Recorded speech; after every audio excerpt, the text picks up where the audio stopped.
Blake Herron comes to the show, the new Carteret Community College head baseball coach, coming from Louisburg after putting in 10 years at Louisburg, 267 career wins, 100 players advanced to 4-year programs. Blake Herron. How you doing, Blake? I'm doing good. Man, you tell me your story. Let's get that out of the way. Tell me where you started from, even though I know where you started from, how you got there. What's your journey been like? Yeah, I'm an old, just country boy from Cheyenne Crossroads, North Carolina. I grew up playing baseball. I played every sport growing up, baseball, football, basketball. When I turned 15, I started working. I mean, I had to go get the worker's permit, so I've done that whole deal. And I played baseball at Green Central. I also played football. We played together. And I went to play at Louisburg Community College, and then I went to play at Campbell University. And since I've got done playing, I've been coaching.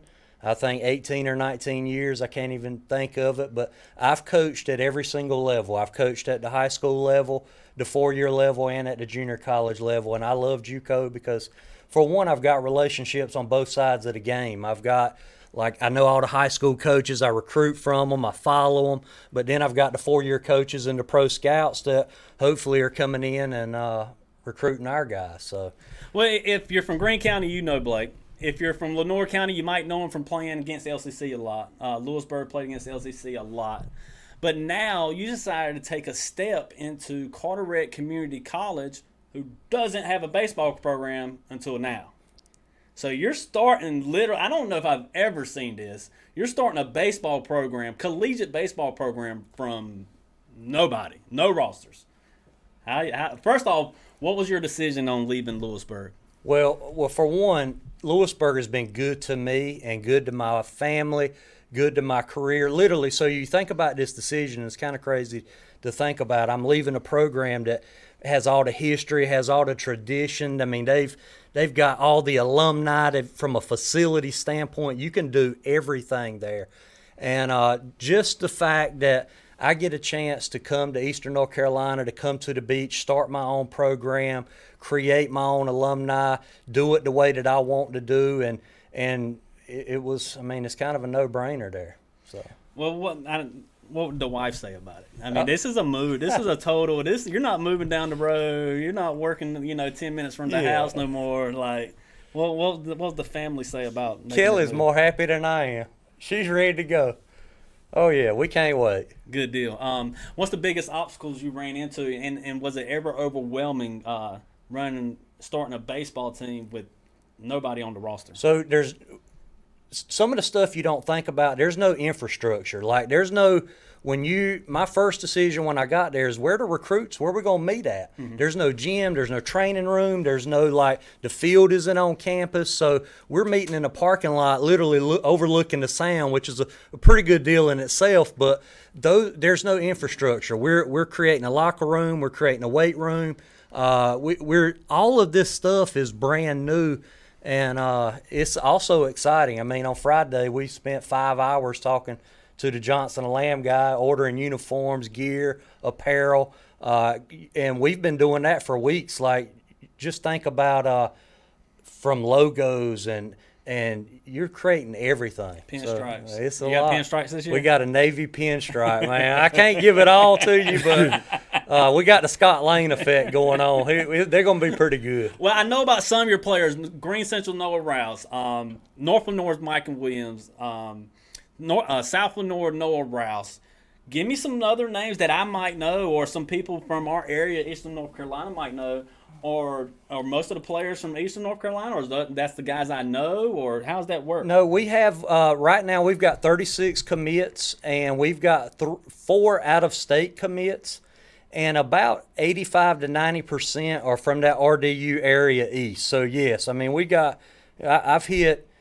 I think I went to about 30, and I can't remember, about 30 high school baseball games this year. I traveled close to 5,000 miles. I did more recruiting than I've ever done because that's all I could do. But I mean, we've got guys from Fuquay Varina, Middle Creek. We've got guys from right here in Goldsboro, the ECA Academy. Adam Pate. I mean, yes. Yeah. Like all them guys. There's too much to Newbern, Havelock. Mooresville High School in the western part of the state, Northside Pinetown, West Brunswick, everywhere. Man. So look, there's levels to the collegiate system, just like any other sport. You got JUCO, you got small D2, D3, whatever it's called. And there's levels. How do you know when a player's too good for you? Or is that never out of reach? Well, look, you got to have a little bit of an ego, and you got to reach for those guys. But if they're going to a Power 4 school, Carolina State, Campbell, like you kind of know. There are so many good programs at every level in our state, from D1, D2, literally. And I'm not saying we're getting the leftovers, but there's a lot of good baseball in our state for the pick and get slim sometimes. All right, so let's help Eastern North Carolina athletes out. You have a son that's in the 8th grade. This is hypothetically. You have a son that's in the 8th grade about to go to the 9th grade. What's your recruiting plan? How does he get recruited? What's he got to do to get recruited from camps to do we still play travel ball? Do we play showcase? I don't want to give it away, but are we on Twitter? Do we post anything on Instagram? Does that matter what you post on Instagram? I don't want to run off too much, but what is the recruiting plan to make sure a high school kid starts from day one to get recruited? Yeah, I think everything this generation is visual. You got to run your social media.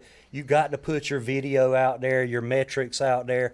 Literally, my job and every assistant coach's job in baseball, they're sitting there on Twitter, Instagram, scrolling all day, every single day, looking for stuff. So that's one of the ways you can do it. I'm a little bit biased. I've got relationships in the game, but nowadays, if you want to get in front of a certain school, you got to pay the money and go to the camp.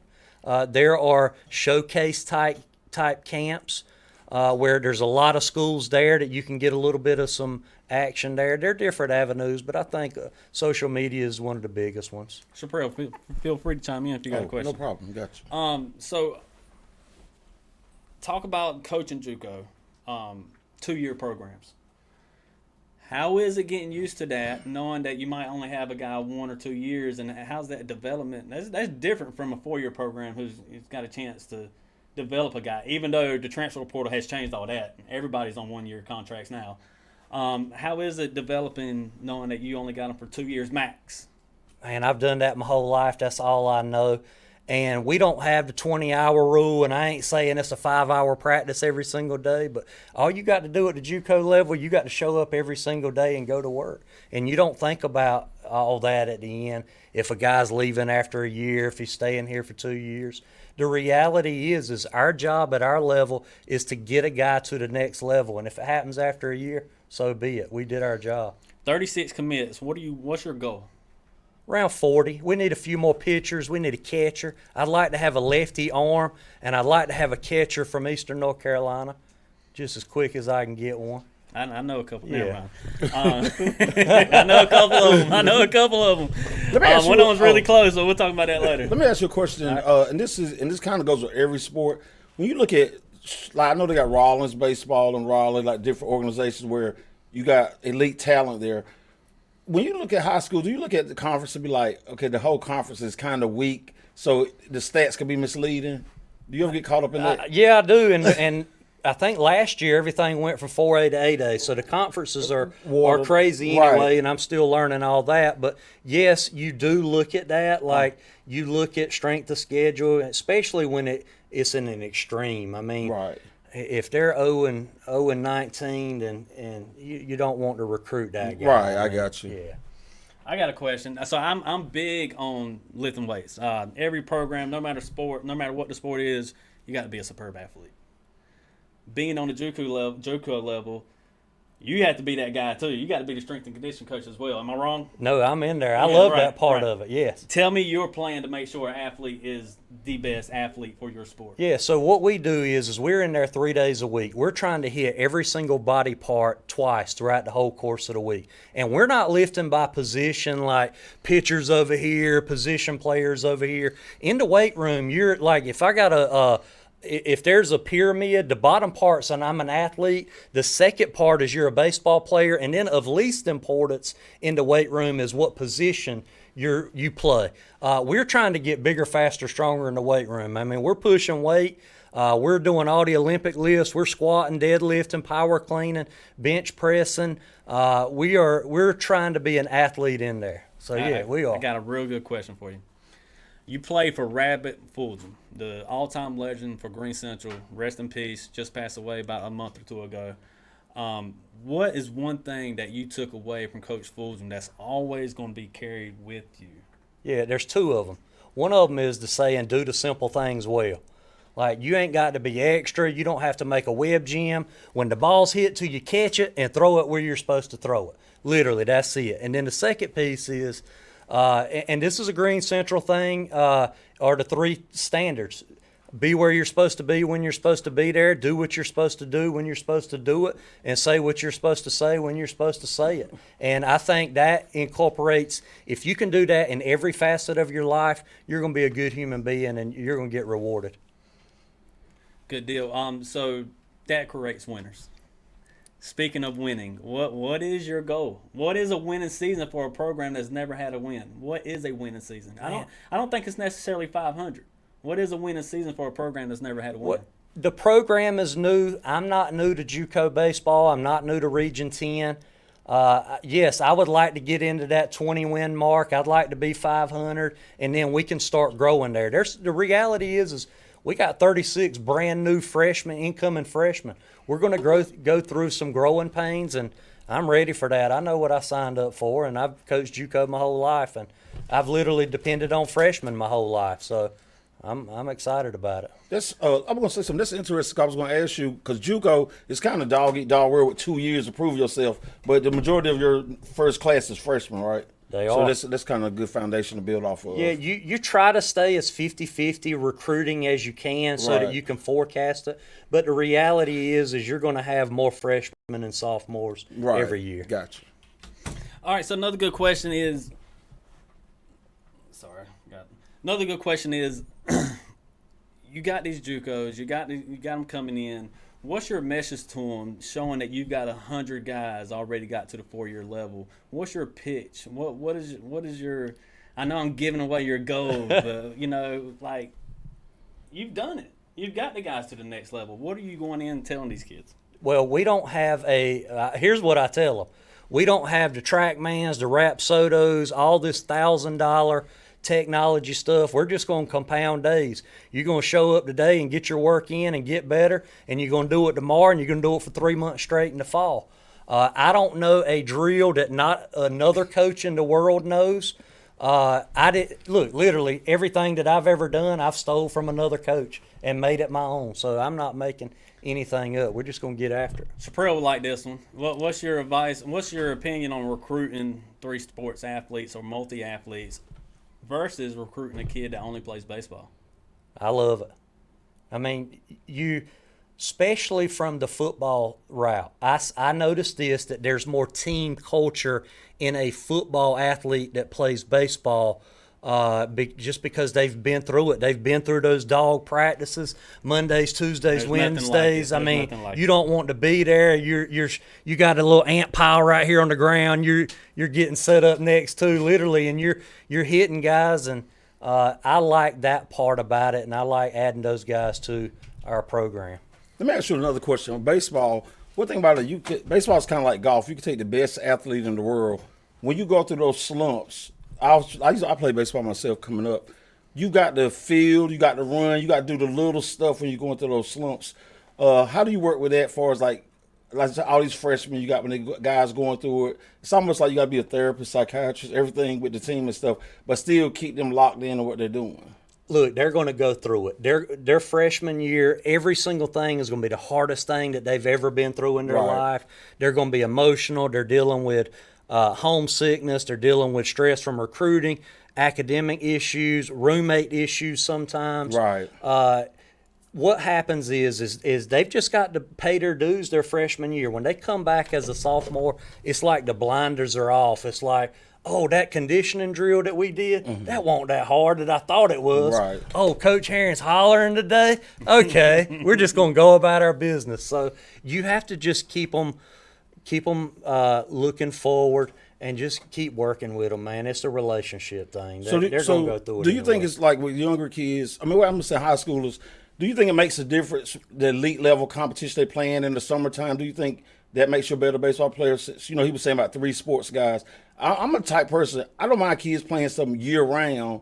You know what I'm saying? But like when you overlap and stuff. But that's the thing where you got to get, to me, like hand-eye coordination. So you got to keep it sharp. But the level you playing on and stuff, and that's what we were saying earlier off camera. Eastern North Carolina has had pitchers go to school, major college and stuff, but there's no hitters around here. Like, and that's gonna be a good post you put on Neuse Sports. Like, who's the best hitter from Eastern North Carolina? We had talked about Josh Hamilton when I lived in Durham, but that's a long time ago. Yes, there's some truth to that. Like, if you play better competition, you've seen it, you understand and feel the speed of the game. Right. Your internal clock is a little bit quicker because the pace of competition is a little bit quicker. I'm going through this with my daughter right now. We're having to make a decision. We've just done rec ball. We've practiced out there in the yard and the road. Now she's going to the 7th grade. Do we get into travel ball? Do we continue with school ball only? For that reason, Right. to get her in front of better competition. So I'm kind of feeling my way out through that. And I think with girls softball, you kind of have to do that with softball, and you can't really judge them the way you do baseball. To me, I mean, I look at all sports on TV and stuff, but even like say the pitching aspect of it, drag bunts, everything like that to me, like the repetition with that, it would be good. But obviously the thing last week was like it's like the average parent was spending like $20-some thousand a year, and I sat down with doing the math. I was like, well, you get hotels for the week, and baseball is a little different because you don't have to pay admission everywhere you go. But like I coach travel track stuff, so I keep my stuff as cheap as possible as you can keep it. But these parents booking motels, going to different states, dragging the family along with it. So I think you have to be smart. Just like say you make a business decision, sit down at the table with your family, and and some stuff like I said, if your daughter got special talent, it's gonna be some stuff we invest in you, bro. You're gonna give us everything you got. Talk about the softball journey with your daughter. How fun has that been? I know you're just getting to the peak of it, but you also been through some good travel ball days. Oh, have you not played travel ball yet? No, so she does volleyball and softball, and look, I'm always on the other side of the dugout. So me being a fan is kind of weird. I'm still learning how to do that. I'm a concession stand guy. I just love going to the concession stand because I never get a chance to do it. But look, I kind of like volleyball, man. Being in the gym, I like that culture, and not taking anything away from softball. She does both of them really well, but I'm kind of learning and liking the volleyball scene. Yeah, I never really enjoyed volleyball until I started, covering sports from this new sports, and I had to actually go to the volleyball games and cover them. It gets down. The girls get up, get over the net. There's some special athletes out there as well.